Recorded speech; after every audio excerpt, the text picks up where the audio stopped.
วัสดีค่ะพี่น้องทักทายกันย่ำแรงค่ะได้ยังกินข้าวแรงเนาะพี่น้องได้ยังกระแซบๆเด้อค่ะเด้อว่าสิเว้าเกี่ยวกับน้องธิดาเล่าวค่ะแต่ว่าก่อนอื่นขอส่งกำลังใจไปทางแนวหนาแนวก่อนแล้วกันเนาะทุกท่านทุกคนทั้งนั้นขอให้ปลอดภัยเด้อค่ะแล้วก็ส่งกำลังใจถึงพี่น้องเฮา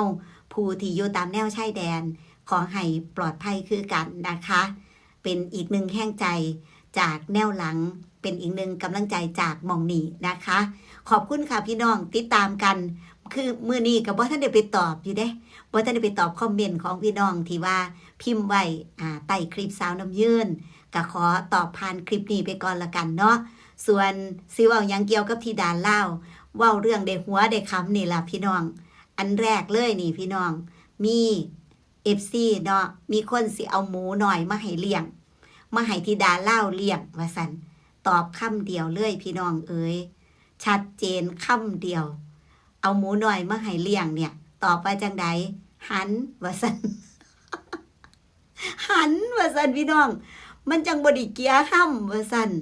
ถ้าเป็นแบบนี้เพิ่นว่าถ้าเป็นแบบนี้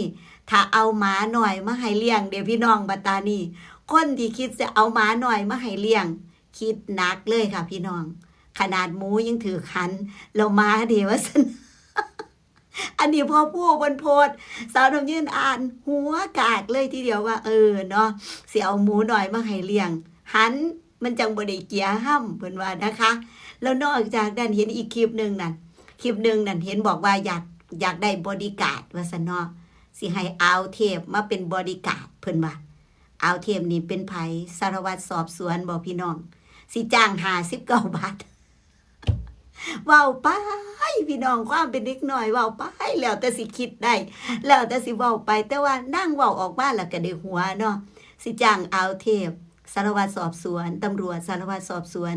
อันมาเป็นบริการจ้าง59 บาทให้แต่งตัวเต็มยศนะใส่เสื้อสีดำใส่ผ้าพันคอสีขาวมีปลอกคอนะ ให้มีปอกข้อนำมาสั่นสาวยืนฟังไปกันได้หัวไปนำพี่น้องเด็กหน่อยนี่เนาะพี่น้องผู้ที่เป็น FC แฟนคลับของน้องธิดาลาวนี่เนาะพี่น้องมักความเป็นธรรมชาติของเด็กหน่อยแม่นบ่ความใสความซื่อของเด็กหน่อยคนหนึ่งแต่ว่ามื้อที่นั่งขึ้นเวทีปัตตานีพี่น้องบ่ว่าจะเป็นมื้ออยู่สำโรงอุบลราชธานี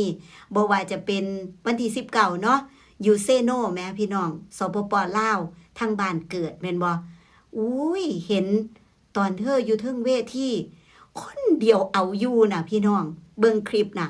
คนเดียวเอาอยู่แล้วที่สำคัญพี่น้องคนมาเบิ่งน่ะเห็นบ่ผู้เว้านี่เนาะแล้วก็เห็นบรรยากาศเพิ่นถ่ายคลิปให้เบิ่งน่ะอ้าวบ่แม่นมาเบิดเซโนบ่ว่าซั่นบ่แม่นมาเบิดเซโนบ่พี่น้องแล้วพี่น้องม่วนม่วนกับที่ดาลาวม่วนจังไหนแน่ขนาดเพลงเดียวห้อง3 รอบก็มีพี่น้อง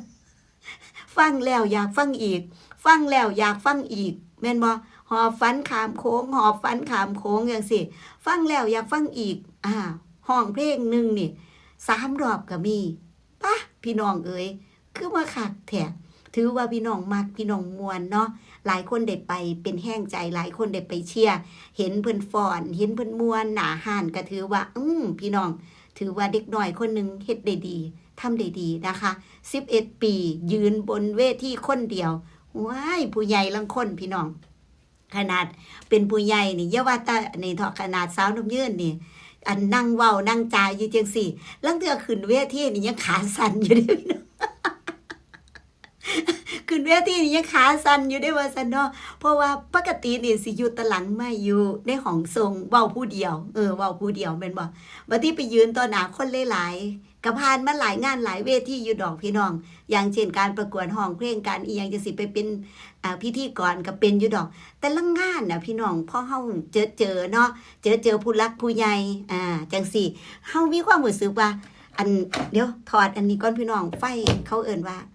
ความห่อนของโทรศัพท์มันแห้งอันลังเทือลังงานนั่นก็ยังขาสั่นอยู่แม่พี่น้องอันนี้คือเรื่องจริงแต่นี่น้องธิดาเล่าคนเดียวเอาอยู่หูจักเว้าจักเอาคำเว้าคำจามาแต่ใส่พี่น้องอยู่เทิงเวทีก็เว้าอีกแบบนึงเว้าเป็น เว้าเป็นฮู้จักเว้าบัดที่นี่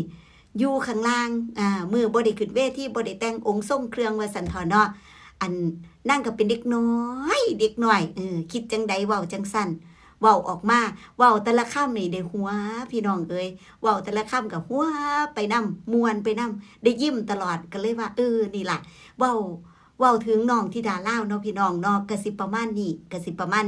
เท่าที่เห็นแล้วมื้อนี้นะเพิ่นไปเป็นกำลังใจให้น้องมังกรเนาะน้องมังกร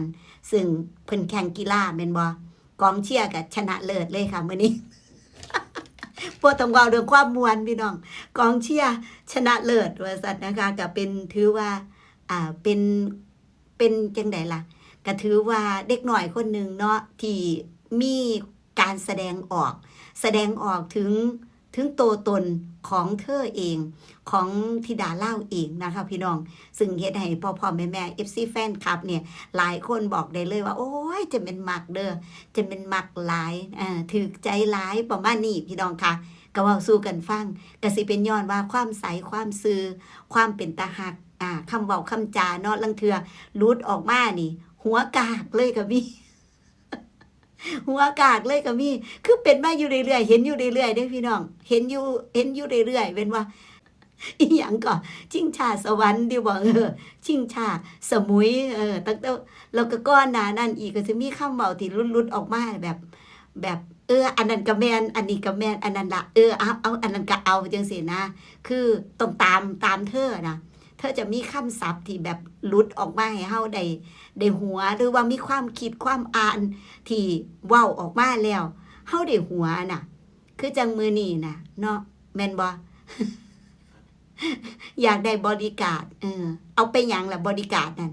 เอาไปควบคุมเจ้าของ